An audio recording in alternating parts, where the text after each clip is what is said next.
Friends. Hi France. അങ്ങനെ കേന്ദ്ര വിദ്യാഭ്യാസ മന്ത്രി ധർമ്മേന്ദ്ര പ്രധാൻ രാജിവെച്ചിരിക്കുന്നു.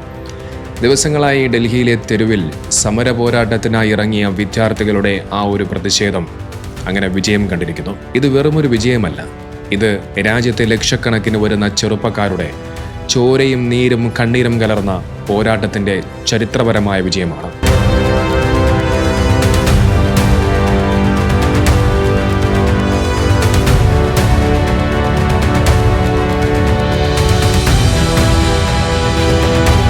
പണവും അധികാരവും അഹങ്കാരവും കൊണ്ട് ഈ രാജ്യത്തെ ലക്ഷക്കണക്കിന് വരുന്ന വിദ്യാർത്ഥികളുടെ ഭാവിക്ക് മുകളിൽ അഴിമതിയുടെ കരിനിഴൽ വീഴ്ത്താൻ നോക്കിയവർക്ക് മുന്നിൽ ഡൽഹിയിലെ തെരുവുകളിൽ ചോര തിളയ്ക്കുന്ന ചെറുപ്പക്കാർ വെച്ച് നീട്ടിയത് വെറുമൊരു മുന്നറിയിപ്പല്ല, ഒരു കനത്ത തിരിച്ചടിയാണ്.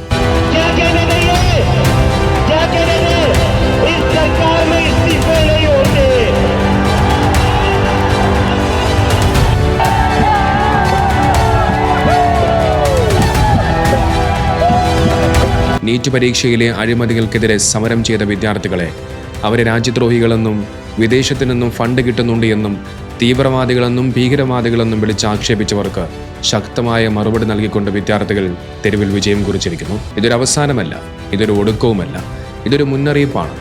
രാജ്യത്തെ ഭരണാധികാരികൾക്കുള്ള ഒരു മുന്നറിയിപ്പ്. ജനാധിപത്യമാണ് ഏറ്റവും വലുത് എന്നുള്ള മുന്നറിയിപ്പ്.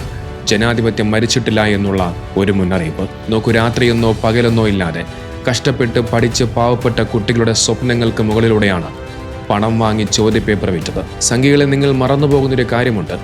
ഈ രാജ്യത്തെ ഈ യുവത്വം തെരുവിലിറങ്ങിയാൽ ഏത് വമ്പൻ സാമ്രാജ്യവും തകർന്നു വീഴുമെന്ന് നിങ്ങൾ മനസ്സിലാക്കാതെ പോയി.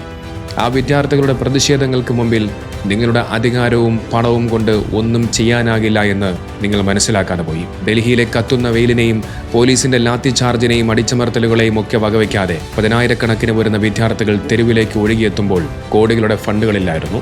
ഒരു രാഷ്ട്രീയ പാർട്ടികളുടെയും പിൻബലത്തിലല്ല അവർ ഉയർത്തിപ്പിടിച്ചത് ഇന്ത്യൻ ഭരണഘടനയാണ്. നീതിക്ക് വേണ്ടിയാണ് അവർ പോരാടിയത്. ഭാവി തലമുറയിലെ വിദ്യാർത്ഥികൾക്ക് വേണ്ടി അവരുടെ ആ ഒരു വിദ്യാഭ്യാസം സംരക്ഷിക്കാൻ വേണ്ടിയാണ് അവർ പോരാടിയത്. അവർക്ക് പിന്നിൽ ഉണ്ടായിരുന്നത് ആത്മഹത്യ ചെയ്ത ആ വിദ്യാർത്ഥികളുടെ മാതാപിതാക്കളുടെ കണ്ണീരിന്, അവരുടെ കഷ്ടപ്പാടിന് മറുപടി നൽകാനുള്ള വീര്യം മാത്രമായിരുന്നു. അധികാരികളുടെ ഭീഷണികൾക്ക് മുന്നിൽ മുട്ടുമടക്കാൻ ഈ നാട്ടിലെ ചെറുപ്പക്കാർ തയ്യാറല്ല. അധികാരത്തിന്റെ അഹങ്കാരത്തിൽ എന്തും ചെയ്യാമെന്ന് കരുതുന്ന ഭരണാധികാരികൾക്കും സംഘപരിവാറിനുമുള്ള കനത്ത ഒരു താക്കീതാണിത്. പണം കൊണ്ട് നീതി വിലയ്ക്ക് വാങ്ങാമെന്ന് കരുതുന്നവർ ഒന്നോർത്തോ, ജനാധിപത്യത്തിൽ ജനങ്ങളുടെയും യുവതലമുറയുടെയും ശക്തിക്ക് മുകളിലല്ല ഒരു സിസ്റ്റവും. ഈ രാജ്യത്ത് ഇനിയും അഴിമതി നടത്താൻ തുനിഞ്ഞാൽ, പരീക്ഷാ തിരിമറികൾ നടത്തി പാവപ്പെട്ടവരുടെ സ്വപ്നങ്ങൾ കവരാൻ നോക്കിയാൽ, അതിനെ ചോദ്യം ചെയ്യാൻ ഈ നാട്ടിലെ ചെറുപ്പക്കാർ ഇനിയും തെരുവുകളിലുണ്ടാവും. എന്തൊക്കെയായിരുന്നു സംഘികളുടെ വീരവാദങ്ങൾ? ഇവന്മാർ വെറും പാറ്റകളാണ്, ആ പാറ്റകളുടെ ആഗ്രഹമൊന്നും നടക്കാൻ പോകുന്നില്ല, അവരെ അവിടെ നിന്നും അടിച്ചോടിക്കുമെന്നൊക്കെ നിരന്തരമായി സമൂഹ മാധ്യമങ്ങളിലൂടെ വീരവാദം മുഴക്കിയ ഒരു സംഘികളെയും ഇപ്പോൾ കാണാനില്ല. എല്ലാവന്മാരും ഇപ്പോൾ മാളത്തിലാണ്. അല്ലെങ്കിലും ഈ സംഘികൾക്ക് ഇങ്ങനെ വീരവാദം മുഴക്കാൻ മാത്രമേ അറിയുകയുള്ളൂ. അതുമല്ലെങ്കിൽ തെറി വിളിക്കുക. തിരിച്ച് എന്തെങ്കിലും ചോദ്യം ചോദിച്ചാലോ അവനെ ഭീകരവാദിയും തീവ്രവാദിയുമാക്കുക. മാപ്പെഴുതി കൊടുക്കുകയും മാപ്പ് പറയുകയും ഒക്കെ ചെയ്യുന്ന പാരമ്പര്യമാണല്ലോ സംഘികൾക്ക്. അതുകൊണ്ട് ഇതിൽ അത്ഭുതപ്പെടാനില്ല. ഇന്ത്യ രാജ്യത്തെ അടക്കി ഭരിച്ച ബ്രിട്ടീഷുകാരിൽ നിന്നും സ്വാതന്ത്ര്യം നേടിത്തരാൻ മുൻകാലങ്ങളിലെ നമ്മുടെ പൂർവികർക്ക് സാധിച്ചിട്ടുണ്ടെങ്കിൽ, ആ ബ്രിട്ടീഷുകാരുടെ ഷൂ നക്കി ജീവിച്ച ആ ബ്രിട്ടീഷുകാർക്ക് മാപ്പെഴുതി കൊടുത്ത ആ സംഘികളുടെ അനീതികൾക്കെതിരെ ശബ്ദമുയർത്താൻ ഇന്ത്യയിലെ ജനങ്ങൾക്ക് യാതൊരുവിധ പ്രയാസവുമില്ല. ഇതൊക്കെ നിന്റെയൊക്കെ അഹങ്കാരത്തിനും അഹംഭാവത്തിനുമുള്ള തിരിച്ചടിയാണ്. നിങ്ങൾ എത്ര തന്നെ പോലീസുകാരെ തെരുവിലേക്ക് ഇറക്കി അവരെല്ലാം നിങ്ങൾ അടിച്ചമർത്താൻ നോക്കിയാലും, അവരുടെ തലതല്ലി പൊളിച്ചാലും ആ യുവാക്കൾ പിന്നോട്ട് പോകുമെന്ന് നിങ്ങൾ ആരും കരുതണ്ട. അടിച്ചമർത്തും തോറും ശക്തിയോടെ തിരിച്ചടിക്കുന്ന, നീതിക്ക് വേണ്ടി ശബ്ദമുയർത്തുന്ന ഒരു തലമുറ ഇവിടെ വളർന്നു വന്നിട്ടുണ്ട് എന്ന് ഓരോരുത്തന്മാരും ഓർക്കുന്നത് നന്നായിരിക്കും. ജയ് Hind.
We have done it!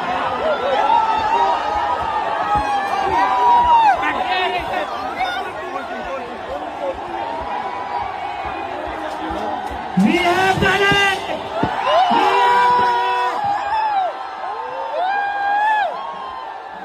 Dharmendra Pradhan ने रिजाइन कर दिए।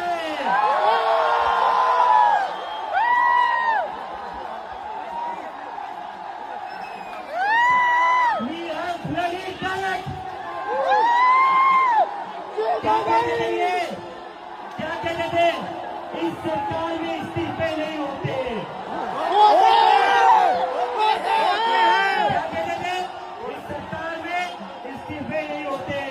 हम कहना चाहते झुकती है दुनिया, झुकाने वाला चाहिए।